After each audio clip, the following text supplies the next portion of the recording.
Hello साथियों, आप लोग का बहुत बहुत स्वागत है मंजर ट्यूटोरियल इस ऑनलाइन प्लेटफॉर्म में। चलिए साथी, हम लोग सीजी टेट का 2024 का इंग्लिश सेक्शन सॉल्व करने वाले साथियों, एकदम सटीक और सरल वे में सॉल्व करने वाले हैं। देखेंगे व्यापम इसको एकदम संभावित आंसर लेगा, अपनी तरफ से आंसर करेक्ट आंसर लगाने की कोशिश करेंगे। तो चलिए साथियों, इसको मिलान करिएगा आप लोग, है ना, जो क्वेश्चन बनाए हैं उसमें। तो चलिए साथियों, देरी न करते हुए क्वेश्चन को आगे बढ़ाते हैं, इंग्लिश का सेक्शन चालू करते हैं। चलिए साथियों, देखिए साथियों, इंग्लिश का पार्ट 3 है, अंग्रेजी का क्वेश्चन, है ना। इसमें एक पैसेज आया है, read the following passage carefully and answer the question which are based on the state implied passage. तो देखिए, मैं क्या बताया था साथियों, आपको पैसेज को पढ़ने से पहले हमको क्या करना पड़ेगा, जो क्वेश्चन पूछा गया उसको पहले एक बार रीड करना पड़ेगा माइंड में, है ना, रफली। तो देखिए, पहला क्वेश्चन है, which of the following best describe the author attitude. Author attitude को बेस्ट डिस्क्राइब किसके बारे में किया गया है, ये पूछा गया। तो कंसर्न है, विनीत है, सरप्राइज है, जेनरियस है। What is the author main concern in the passage. पेंशन में अर्थन का मेन कंसर्न क्या है, किस बात पर फोकस किया है, कंसर्न किया है, तो उसको देखना है। ऐसे रफली हमको पढ़ लेना है। According to the passage, poachers kill for किसके लिए, मटेरियल गेन, पर्सनल सेटिस्फेक्शन के लिए, बोथ, नन ऑफ दिस। तो ये पोचर्स किल्स किसके लिए कहा गया है, आपको यहाँ पर पैसेज में मिलेगा, है ना। तो ऐसे हमको पढ़ लेना है रफली, है ना। Certain species are becoming extinct because of industrialisation, poaching, love of product made from them, all of the above, ऐसे करके दिया गया है ना। सर्टेन स्पेसीज के बारे में बताया गया है। What should be enacted to ensure survival of endangered species? Boycott of product made from endangered species, internal laws, investment in equipment and petrols to protect the animal, none of the above। ऐसे करके हमको क्या करना है साथियों, the word gratification in the passage, noun है, verb है, adjective है, नन ऑफ द अबव है। ऐसे करके हमको पैसेज को क्या करना है, एक बार थोड़ा सा पढ़ लिया रहना है ना। पैसेज से रिलेटेड जो भी क्वेश्चन है उसको माइंड में स्टोर कर लिया रहना है। उसके बाद हमको क्या करना है, पैसेज को पूरा पढ़ना है ना। ठीक है, पैसेज को पढ़ना है। तो देखिए साथियों, अभी मॉडल आंसर देख रहे हैं, है ना। पैसेज को हम लोग डिटेल में पढ़ सकते हैं ना, मेन पॉइंट उसको पढ़ेंगे। देखिए, पहला क्वेश्चन का हम लोग आंसर ढूंढने का प्रयास करते हैं। ठीक है, देखिए साथियों, पहला क्वेश्चन है, which of the following best describe author attitude. Author attitude को बेस्ट डिस्क्राइब कौन सा वर्ड कर रहा है। तो देखिए, कंसर्न है, विनीत है, सरप्राइज है, जेनरियस। अब देखिए, इसमें किसके बारे में बताया गया, देखिए साथियों, seen the world has become industrialised, मतलब जो संसार है वो इंडस्ट्रियलाइज हो जा रहा है, उद्योग से चलित हो जा रहा है, मतलब पेड़ पौधे की कटाई हो रहा है और इंडस्ट्रियलाइज है, उद्योग को बढ़ावा दिया जा रहा है ना। तो there has been increase the number of animal species, animal species बढ़ते जा रहे हैं, प्रजाति, है ना। Have they either become extinct, वो क्या होते जा रहे हैं, बढ़ते जा रहे हैं और विलुप्त हो जाते हैं, कुछ जीव विलुप्त होते जा रहे हैं। Have near extinction, Bengal tiger जैसे है। For instant which one roam the jungle in vast number, now are very few, जो बहुत ज़्यादा जंगल में दहाड़ते थे, बहुत कम मात्रा में हो गए हैं, ऐसा बता रहा है ना। By their year 2025 their population will be down, zero तक हो जाएगा, ऐसा बोला जा रहा है। What is alarming about the case of Bengal tiger is extinction मतलब विलुप्त होना, है ना। एक्सटिंक्शन मतलब विलुप्त होना। We have been caused almost internally by poachers, और पोचर्स मतलब कुछ शिकारी लोग भी क्या कर रहे हैं, पोचर्स मतलब शिकारी, who according to some source are not interested material gain में इंटरेस्ट नहीं रखते हैं, बल्कि पर्सनल ग्रेटिफिकेशन में, मतलब स्वयं की संतुष्टि के लिए शिकार करना चाहते हैं वो। तो ऐसा बोला जा रहा है। This is an example of callousness that is part of causing problem extinction का ये प्रॉब्लम होता जा रहा है, ऐसा बता रहा है ना। Animal like Bengal tiger as well as other endangered species, और अनइंडेंजर्ड स्पीसीज मतलब जो खतरे के संकट की स्थिति में है, इंडेंजर्ड मतलब खतरे से जूझ रहे हैं, इंडेंजर्ड मतलब डेंजर जोन में चले गए हैं ना, विलुप्त के कार में चले गए हैं, है ना। Endangered species are valuable part of world ecosystem, international law, अब उसके लिए इंटरनेशनल लॉ बनाया गया है। प्रोटेक्टिंग दिस एनिमल को सुरक्षित करने के लिए नियम बनाया गया है इसके लिए। ठीक है साथियों, इसको याद रखना है ना। तो इसके लिए नियम बनाया गया है। Enact to survival the our planet countries around the world to have begun deal with the problem with various way, some countries in order circumvent to problem allocated large number amount of animal reserve के लिए बनाया गया है, ऐसा करके बताया गया है। उसके बाद क्या बताया गया है आगे, the money receive they can invest in equipment, petrol, product, animal, another solution is attempt to stem tide, है ना, extinction, international boycott of product made from endangered species, this seem fairly effect but will not itself prevent animal killed by hunted. ऐसे करके हमको क्या करना है, passage को 2 बार ध्यान से पढ़ लेना है, 2-3 बार। ठीक है, अब उसके बाद क्वेश्चन सॉल्व करेंगे। देखिए सर, हमको भी मॉडल आंसर देखना है साथियों, ठीक है, डिटेल एकदम पढ़ना है। ठीक है, उसको देखते हैं। तो अर्थर हमको क्या डिफर कर रहा है, देखो इसमें जो बंगाल टाइगर के बारे में बताया गया है, उसके अलावा एक्सटिंक्शन के बारे में बताया गया है, मतलब जो प्राणी विलुप्त हो रहे हैं, विलुप्त हो रहे हैं, गायब हो रहे हैं, ऐसे प्रजाति के बारे में बताया गया है। इंडेंजर्ड स्पीसीज के बारे में बताया गया है ना। इंडेंजर्ड स्पीसीज देखो, इंडेंजर्ड स्पीसीज के बारे में बताया गया है। वैल्यूएबल पार्ट ऑफ इकोसिस्टम बताया गया है, मतलब विलुप्त होते जा रहे हैं ऐसे जीव जो खतरे की स्थिति में है, ऐसे के बारे में बताते हो। तो यहाँ पर जो डिस्क्राइब कर रहा है ऑथर जो है, लेखक जो है वो कंसर्न है, चिंतित है बहुत ज़्यादा मात्रा में। तो इसका आंसर क्या हो जाएगा? कंसर्न इसका करेक्ट आंसर हो जाएगा। चलिए आगे बढ़ते हैं। What is the author main concern this passage? इस पैसेज का मेन कंसर्न क्या है? तो इंडेंजर्ड स्पीसीज के बारे में चिंता कर रहा है। ठीक, चलिए regarding this passage, पोचर kill for, पोचर किसको किल करेगा, किल क्यों करता है? देखो यहाँ पर लिखा है पर्सनल, यहाँ पर देखो पर्सनल ग्रेटिफिकेशन के लिए, स्वयं की संतुष्टि के लिए। तो यहाँ पर पर्सनल सेटिस्फेक्शन इसका करेक्ट आंसर हो जाएगा। मटेरियल गेन के लिए है, देखो लिखा है not interested in material gain, material gain में इंटरेस्ट नहीं है, पैसा कमाने में इंटरेस्ट नहीं है ना। तो वो किसके लिए है? पर्सनल सेटिस्फेक्शन के लिए कहा गया है इसको। ठीक, इसका करेक्ट आंसर ये हो जाएगा। चलिए आगे बढ़ते हैं साथी। नेक्स्ट देखिए साथी, अगला ध्यान से जुड़े रहिए, ये बहुत ज़्यादा इंपॉर्टेंट है कि पॉइंट को ध्यान भी रखना है। कुछ पॉइंट को बताऊंगा, उसको ध्यान से सुनना है और समझना है। ठीक है, चलिए आगे बढ़ते हैं। Certain species are becoming extinct because of industrialisation के कारण विलुप्त होते जा रहे हैं। पोचिंग, शिकार के द्वारा love of product of made from, product बनाने के लिए उसका उपयोग किया जा रहा है। तो ऑल ऑफ द अबव इसका करेक्ट आंसर हो जाएगा। ठीक है साथियों, ऑल ऑफ द अबव इसका करेक्ट आंसर हो जाएगा। What should be enacted to ensure survival endangered species? Endangered species के लिए इनेक्टेड किया गया है, लागू किया गया है, इंश्योर किया गया है सर्वाइवल, संघर्ष के लिए। तो संघर्ष के लिए क्या बनाया गया? पैसेज में हम लोग पढ़े हैं, तो लिखे हैं इंटरनेशनल लॉ बनाया गया है। क्या बनाया गया है? इंटरनेशनल लॉ बनाया गया है।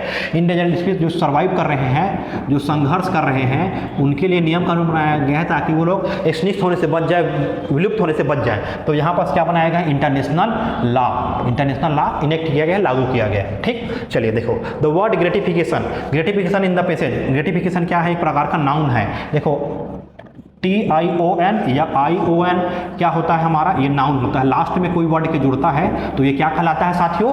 नाउन कहलाता है। TION। और वैसे बहुत सारे वर्ड जैसे MENT, मेंड जुड़ता है तो भी हो जाता है, ITY जुड़ता है तब भी नाउन होता है। तो इसको ध्यान में रखना है ना। तो लास्ट वर्ड में ATION जुड़ा है, मतलब ये क्या हो जाएगा? हमारा नाउन हो जाएगा। ठीक, पैसेज में। चलिए आगे देखते हैं। Countries around the world have begun to deal with the problem various way. above sentences, sentence कौन से प्रकार का टेंस में आता है? देखिए यहाँ पर हैव बोला है और बिगन बोला है, मतलब हैव है और क्या है? वर्ड का बिगन, मतलब वर्ड का थर्ड फॉर्म है। तो हैव और वर्ड का थर्ड फॉर्म कौन सा होता है साथियों? हैव मतलब प्रेजेंट और वर्ड का थर्ड फॉर्म किस में आ जाएगा? परफेक्ट। तो प्रेजेंट परफेक्ट इसका करेक्ट आंसर हो जाएगा। तो प्रेजेंट परफेक्ट टेंस इसका करेक्ट आंसर हो जाएगा। चलिए साथियों आगे बढ़ते, इस साइड आ जाते हैं। The phrase steam tide means, अब देखिए यहाँ पर साथियों टाइड बोल रहा है।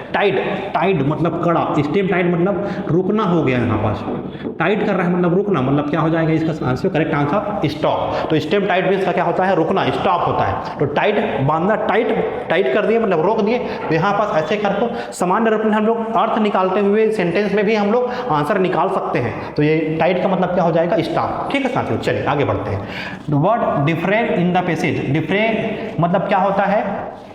मतलब डिफरेंट मतलब होता है प्रोवाइड कराना, कवर कराना, उपलब्ध कराना, चूकना, है ना। ये सब इसका मीनिंग होता है डिफरे का मतलब। तो प्रोवाइड हो सकता है और कवर हो सकता है, दोनों इसका करेक्ट आंसर हो सकता है। ठीक, डिफरे मतलब चूकना, चुकाना, पे करना। तो प्रोवाइड और कवर ये हो जाएगा। इसका करेक्ट आंसर क्या हो जाएगा? ए और बी दोनों। तो डी इसका करेक्ट आंसर होगा साथियों। ठीक, चलिए अगला देखते हैं।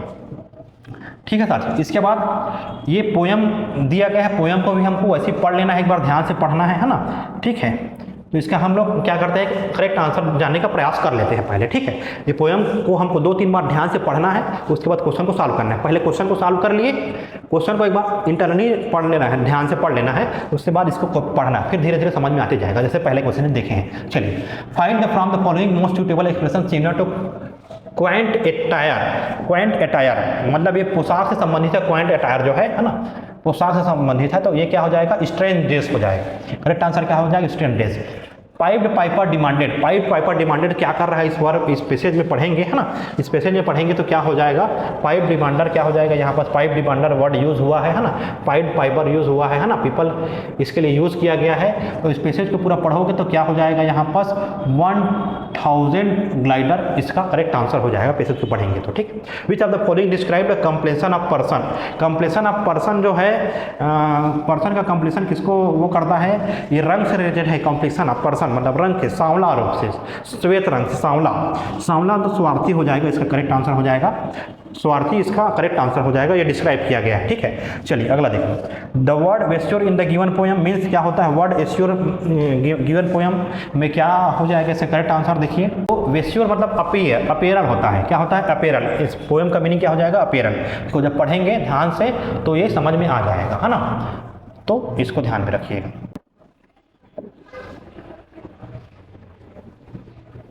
चलिए अपीयरल हो जाए, ठीक। देखिए अगला है बिलिडियर्स मीन्स क्या होता है, बिलिडियर्स मीन्स होता है, बिविल्डर्स मीन्स होता है, बिविल्डर्स मीन्स होता है कंफ्यूज होना, आश्चर्यचकित होना। तो देखिए कंफ्यूज और प्रिप्लेक्स दोनों वर्ड इसके लिए यूज हो सकता है, तो ए और बी दोनों इसका करेक्ट आंसर हो जाएगा, बिविल्डर्स मीन्स, ठीक। चलिए आगे बढ़ते हैं, है ना, चलिए आगे बढ़ते हैं, ध्यान से सुनते जाना, समझते जाना, है ना, और इसका करेक्ट आंसर आप लोग को मिलाना है ना। चलिए आगे देखते हैं। फॉर इफेक्टिव ओरल कम्युनिकेशन, अब इफेक्टिव ओरल कम्युनिकेशन है यहाँ पर, ओरल कम्युनिकेशन इफेक्टिव कब होगा, तो यहाँ पर देखिए one should do grammar drill regularly, one should do grammar drill regularly बोल रहा है ना। चलिए इसको देखते हैं आराम से, है ना। One should do grammar drill regularly, grammar को ड्रिल करना चाहिए रेगुलरली, है ना। तो ग्रामर तो नहीं आ जाएगा, कम्युनिकेशन में नहीं आता। It is appropriate कंसिस्टली in accurate, ये भी नहीं होगा। ओनली ग्रामेटिकल, ओनली भी नहीं होगा। तो देखो यहाँ पर क्या बोल रहा है, appropriate is more important than grammatical accuracy, ठीक। तो यही हो जाएगा, एप्रोप्रिएट होना चाहिए, क्योंकि हम लोग क्या कर रहे हैं, ओरल कम्युनिकेशन कर रहे हैं, तो एप्रोप्रिएटनेस ज़्यादा होना चाहिए, more important than grammatical accuracy. तो ये इसका करेक्ट आंसर हो जाएगा, ठीक है साथियों, ठीक, क्योंकि ओरल की बात हो रहा है, ओरल बोलने की बात हो रहा है। तो देखिए reading comprehension can be done even the reader, reading comprehension done होना चाहिए कब, देखो can identify the word if the text is read out to her oblique him. देखिए आइडेंटिफाई करना चाहिए वर्ड को, टेक्स्ट को रीड करके किसी भी महिला या पुरुष के द्वारा, स्त्री पुरुष के द्वारा, हिम और हर के द्वारा, ठीक। तो ये सही हो सकता है। ओनली रिपीटेड, ओनली तो नहीं आएगा, ओनली वाला याद रखना है, गलत होता है। Does not know the meaning all of words in the text, text का मीनिंग नहीं जानेगा, हो सकता है ऐसा भी, है ना। Does not understand the meaning but know the pronunciation of all words, तो ऐसा भी नहीं हो सकता ना, नो द सबको प्रोनाउंसिएशन जाने नहीं, ये जरूरी नहीं होता है ना। तो इसका करेक्ट आंसर मेरे हिसाब से ये होना चाहिए, ठीक है। व्यापम देखो क्या ले सकता है, तो इसका करेक्ट आंसर ये हो जाएगा, ठीक। चलो आगे बढ़ते हैं। देखिए अगला क्वेश्चन है, the sub skill of listening include, listening का सब स्किल क्या क्या हो सकता है, तो देखिए understanding facts, drawing inferences, predicting, understanding the main idea, ऐसे करके दिया गया। तो सब स्किल क्या हो जाएगा, लिसनिंग का सब स्किल। देखिए फैक्ट को समझना, अंडरस्टैंड करना मतलब समझना, तो अंडरस्टैंडिंग वाला तो आ जाएगा, ये भी अंडरस्टैंडिंग मेन आइडिया भी आ जाएगा, ठीक है। प्रिडिक्ट मतलब होता है अनुमान लगाना, ठीक है, तो लिसनिंग करके भी अनुमान लगा सकते हैं, है ना। ड्राइंग इन्फरेंसेस एक निष्कर्ष निकाल सकते हैं, तो ये भी हो सकता है ना। तो ये सब स्किल में आ जाएगा, तो चारों इसका सही हो जाएगा आंसर, क्या हो जाएगा, चारों इसका करेक्ट आंसर हो जाएगा, है ना। ये इसका करेक्ट आंसर होगा ना, ABCD चारों आंसर लिसनिंग का होता है, ठीक है। अब देखो आगे देखते हैं, देखो ये ऊपर को भी देख लेंगे। Receptive skill in language, language के रिसेप्टिव स्किल कौन होता है, रिसीव। रिसीव कैसे करते हैं, रिसेप्टिव मतलब मैं बताया था, रिसीव, रिसीव मतलब ग्रहण करना, तो ग्रहण किससे करते हैं साथियों, पढ़कर ग्रहण करते हैं और सुनकर। लिसनिंग देखो और पढ़कर ग्रहण, तो रीडिंग और लिसनिंग क्या हो जाएगा, रीडिंग और लिसनिंग इसका क्या हो जाएगा, रिसेप्टिव स्किल में आता है, ठीक। चल सुनना और पढ़ना, ठीक है। प्रोडक्टिव में बोलेंगे और लिखेंगे तो प्रोडक्टिव होता है ना। चलिए आगे बढ़ते हैं, ठीक है साथियों, इसको याद रखना, है ना, इंपॉर्टेंट है। अगला देखो, इधर देखो, read the test item given below, arrange the following step to make lemonade. Lemonade मतलब लेमन मतलब नींबू होता है, तो नींबू का एक विधि बताया गया है ना, उसको कैसे ऐड करना है। Add lemon juice, sugar water, serve in tumbler, stir it. The test item test, अब टेस्ट आइटम को क्या करना पड़ेगा, तो इस टेस्ट आइटम को प्रिडिक्ट अनुमान लगा के नहीं कर सकते, अनुमानित नहीं कर सकते, ग्रामर का यूज होगा नहीं, वर्ड चॉइस भी नहीं यूज होगा, तो एक सीक्वेंसिंग में होगा। ये कैसे होगा, एक सीक्वेंस में इसको यूज करेंगे हम लोग, है ना। तो क्या हो जाएगा इसका करेक्ट आंसर साथियों, सीक्वेंसिंग। करेक्ट आंसर इसका क्या होगा, sequencing. Which of the following language function, language function कौन सा है ना, लैंग्वेज का फंक्शन कौन सा है इसको बताना है। तो गिविंग डायरेक्शन है, मेक रिक्वेस्ट है, ग्रीटिंग यूजिंग ग्रामर एक्यूरेटली है ना। तो लैंग्वेज का फंक्शन कौन सा है, making a request, greeting each other, ठीक है, और यूजिंग ग्रामर एक्यूरेटली, ग्रामर का करेक्ट यूज़ करना है, ये भी इसका लैंग्वेज का फंक्शन है। तो लैंग्वेज का फंक्शन क्या है? Giving direction, make a request, इसका आंसर हमको ले सकते हैं, मेक रिक्वेस्ट भी हो जाएगा। ग्रीटिंग ईच अदर इसका संभावना नहीं है ना, इसका संभावना नहीं होगा। तो गिविंग डायरेक्शन हो जाएगा, मेक रिक्वेस्ट हो जाएगा, यूजिंग ग्रामर एक्यूरेटली। तो ए, सी और डी, देखिए ए, सी और डी, ए, सी और डी है क्या? नहीं है ना। तो इसका करेक्ट आंसर क्या हो जाएगा? ए, सी, मेकिंग ए, बी, ए और बी, सी नहीं होगा ना, ए, बी और डी, ए, बी और डी किसमें है? देखिए साथियों, सी आंसर इसका करेक्ट हो जाएगा। ठीक, तो ऐसे करके ध्यान से इसको बनाने पड़ेंगे, है ना। तो ए, बी और डी इसका करेक्ट आंसर हो सकता है। ठीक है, बाकी व्यापक दूसरा भी ले सकता है, उसके ऊपर है। बाकी ए, डी और सी हमारे हिसाब से सही हो सकता है। ठीक, चलिए साथियों आगे देखते हैं, है ना। अब देखिए which is the most formal request है, कौन सा मोस्ट फॉर्मल रिक्वेस्ट है? मे आई कम इन, इसका मोस्ट फॉर्मल रिक्वेस्ट हो जाएगा, है ना। इसका करेक्ट आंसर क्या हो जाएगा? मोस्ट फॉर्मल रिक्वेस्ट क्या होता है साथियों? मे आई कम इन, ये सब बोलते हैं, है ना। Dyslexia is a disorder, dyslexia कैसा डिसऑर्डर है? डिसलेक्सिया जो है लैंग्वेज डिसऑर्डर है ना। डिसलेक्सिया वास्तव में क्या है? लैंग्वेज डिसऑर्डर है। क्या डिसऑर्डर है? लैंग्वेज डिसऑर्डर है। ठीक है, तो इसको याद रखना। तो ओनली ए हो जाएगा इसका करेक्ट आंसर, लैंग्वेज डिसऑर्डर के अंदर का आता है ना। चलिए अगला है, इस साइड का क्वेश्चन देखते हैं। फॉर एसरेशन रीजन, मतलब कथन अनुसार बताया गया, चूज द करेक्ट अल्टरनेटिव बोला एसरेशन। For remedial teaching is important diagnostic need, diagnostic student को, मतलब जो जिस बच्चे को ज़रूरत है, जो उपचारात्मक बच्चे के लिए, उपचार के लिए उपचारात्मक शिक्षण बच्चों को जरूरी है, उपचारात्मक बच्चों के लिए रेमेडियल टीचिंग का जरूरत पड़ता है। बिल्कुल सही है, इंपॉर्टेंट होता है। Diagnostic student, diagnostic test show the precise need of learner के लिए एक संक्षिप्त सार तत्व निकाल के दे देता है। ठीक, तो बिल्कुल सही है ना। तो इसका कथन और कारण इसका क्या हो जाएगा? करेक्ट हो जाएगा।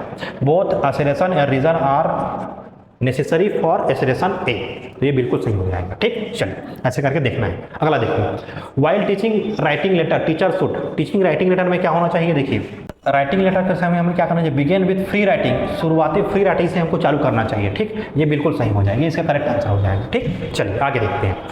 अ test item for speaking can be, speaking के लिए टेस्ट आइटम क्या होना चाहिए? ओनली, बोलने के लिए, स्पीकिंग के लिए ओनली ओरल होना चाहिए।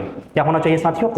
ओरल रहेगा तभी इसका करेक्ट आंसर हो जाएगा, है ना। चलिए आगे बढ़ते हैं साथियों, है ना। चलिए अगला देखो, to cater to individually difference a language teacher should be, इसका क्या आंसर हो सकता है? देखो साथियों, the cater to individual difference language teacher should be, language teacher के लिए क्या इंडिविजुअल डिफरेंस होना चाहिए? तो टेक्स्ट बुक है, ऑडियो लिंगुअल मटेरियल है, video, any of the above, तो तीनों होना चाहिए। तीनों चीज़ का यूज़ करना चाहिए टीचर को इंडिविजुअल डिफरेंस के लिए। ए, बी, सी तीनों इसका करेक्ट आंसर हो जाएगा। ठीक, चलिए साथियों, ठीक है, ये non any of the above नहीं होगा, तीनों हो जाएगा इसका डिफरेंस के लिए, है ना। इंडिविजुअल डिफरेंस के लिए हमको तीनों सामग्री का यूज़ करना पड़ेगा। अब देखो प्रोडक्टिव स्किल, प्रोडक्टिव स्किल में क्या होता है? क्या क्या आता है बताओ साथियों? प्रोडक्टिव कब होगा? जब लिखेंगे और बोलेंगे तो प्रोडक्टिव होता है। तो राइटिंग और स्पीकिंग इसका करेक्ट आंसर हो जाएगा। ठीक, चलो आगे बढ़ते हैं। For acquiring one's mother tongue, one's first, mother tongue के लिए एक्वायर करेंगे तो क्या होता है? क्या करना पड़ेगा? हमको केवल सुनना पड़ेगा, है ना। मदर टंग के लिए क्या करना पड़ेगा हमको साथियों? केवल सुनना पड़ेगा। ठीक, तो जस्ट लिसन इसका करेक्ट आंसर हो जाएगा, है ना। मदर टंग के लिए हमको क्या करना पड़ेगा? केवल सुनना पड़ता है एक्वायर करने के लिए। अब देखिए, how about going fair, I went tomorrow, when कब, एक कन्वर्सेशन है। I went an year related to, किससे रिलेटेड है? ईयर जो है, went, I went year related है। आई वेंट, मैं गया, है ना, मतलब ये क्या हो गया? मैं गया कल, तो मैं गया कल, टुमारो मतलब हो गया कल। यहाँ मैं गया, तो मैं गया मतलब बीत गया है, तो मैं गया मतलब बीत गया, तो ये क्या हो जाएगा? यस्टरडे होना चाहिए। क्या होना चाहिए साथियों? यस्टरडे होना चाहिए। यहाँ पास गया के, तो ये टेंस से रिलेटेड गड़बड़ी है ना। किससे रिलेटेड साथियों? टेंस से रिलेटेड गड़बड़ी है, तो इसका आंसर क्या हो जाएगा? टेंस हो जाएगा करेक्ट आंसर। ठीक, कन्वर्सेशन में। ठीक, चलिए साथियों, ठीक है, चलिए इंग्लिश का भी सॉल्व कर लिए। चलिए साथियों, धन्यवाद बहुत बहुत आपको, आप लोग का। तो मंत्रा ट्यूटर का ऑनलाइन चैनल को सब्सक्राइब कीजिए, मंत्रा ट्यूटर से जुड़िए। धन्यवाद साथियों, चलिए मिलते हैं नेक्स्ट क्लास में। ठीक है, चलो।